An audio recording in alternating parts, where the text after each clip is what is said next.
অস্থির দেশের আলুর বাজার। এবার মৌসুমের শুরু থেকে নিয়ন্ত্রণহীন আলুর বাজার।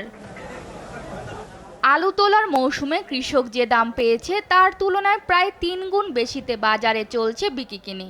এক মাস ব্যবধানে কেজিতে বেড়েছে ১৫ থেকে ২০ টাকা, পাইকারিতে ৬৮ আর খুচরায় ৭৫ টাকায় কিনতে হচ্ছে ভোক্তাদের।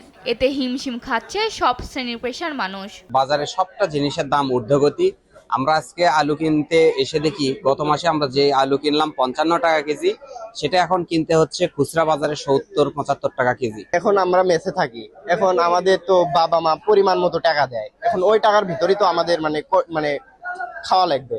এখন যেভাবে বাজার আলুর ঊর্ধ্বগতি, সেই হিসেবে আমাদের চলা, আমাদের জীবিকা নির্বাহ করা খুবই কঠিন হয়ে যাচ্ছে। নিম্ন আয়ের মানুষ যারা, মধ্যবিত্ত মানুষ যারা, তাদের জন্য খুব কষ্টকর হয়ে গেছে।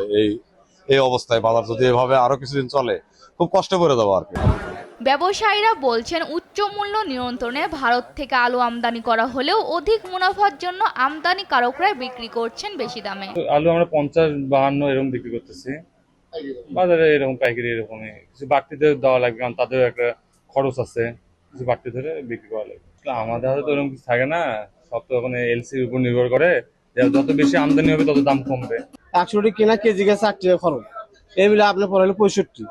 তাহলে আমরা কেন দাম পারলাম বলেন? এক বছরের দাম আপনার অনেক কম ছিল, প্রায় আমরা ৫০ টাকা কেনাকাটা করছি, ৫৫-৫৬ টাকা আমরা বেচছি। থেকে হচ্ছে বাংলাদেশের মধ্যে বগুড়া রাজাবাজার যে মালটা আছে, এই মালটা যদি তারা সীমিত লাভ ১ থেকে ২ টাকা লাভে যদি বেচে, তাহলে বাজারটা নিয়ন্ত্রণ আনা সম্ভব। ভারতে আলু না আসতো তাহলে বাজার আরো বিক্রি বেশি হতো, ৭০ পার হয়ে যেত।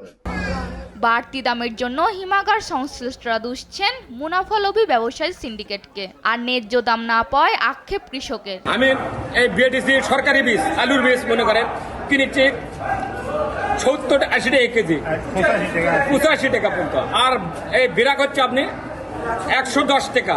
অতি বর্ষার কারণে সবজি ফেল করছে, সবজি ফেল করার কারণেই আলুর উপর প্রভাব পড়ছে। মুসলিমে যারা অরিজিনাল যারা ব্যবসায়ী, তাদের তো খুব একটা আলু নাই।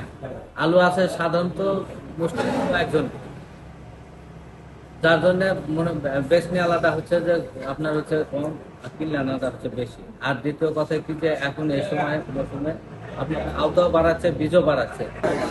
সদিচ্ছা থাকলেও জনবল সংকটে নিজেরাই নাজেহাল বগুড়ার ভোক্তা অধিকার সংরক্ষণ অধিদপ্তর। এরপরও আলুর দাম নিয়ন্ত্রণে ব্যবস্থা নেওয়ার আশ্বাস কর্মকর্তাদের। খুচরা পর্যায়ে যে ক্রয়ের যে পার্থক্যটা, ক্রয় এবং বিক্রয়ের যে পার্থক্য, এটা যদি আমরা একটা সিস্টেমেটিক চেইনের মধ্যে নিয়ে আসতে পারি, তাহলে আমার মনে হয় যে এই মুনাফার যে প্রবণতা ব্যবসায়ীদের, এটি কমে যাবে। আর আমাদের ভোক্তা অধিকারের, আপনারা জানেন যে আসলে আমাদের জনবলের অনেক সংকট। আমাদের একটা জেলায় মাত্র ২ জন লোক আমরা কাজ করি, এবং ২ জন লোক দিয়ে ১২টি উপজেলায় আসলে প্রতিদিন মনিটর করা যেমন অসম্ভব, তেমনি একটি উপজেলায় একদিন করে গেলেও কিন্তু ১২ দিন লাগে ১২টা উপজেলায় যেতে। তো এই বিষয়গুলো আমরা সংশ্লিষ্ট ঊর্ধ্বতন কর্তৃপক্ষকে আমরা অবগত করেছি। কৃষকের মাঠ থেকে ভোক্তার হাত পর্যন্ত পণ্য পৌঁছাতে সরবরাহ ব্যবস্থায় সিন্ডিকেটের দৌরাত্ম্য নিয়ন্ত্রণে তাগিদ সাধারণ মানুষের। নিউজ ডেস্ক, দেশ টিভি।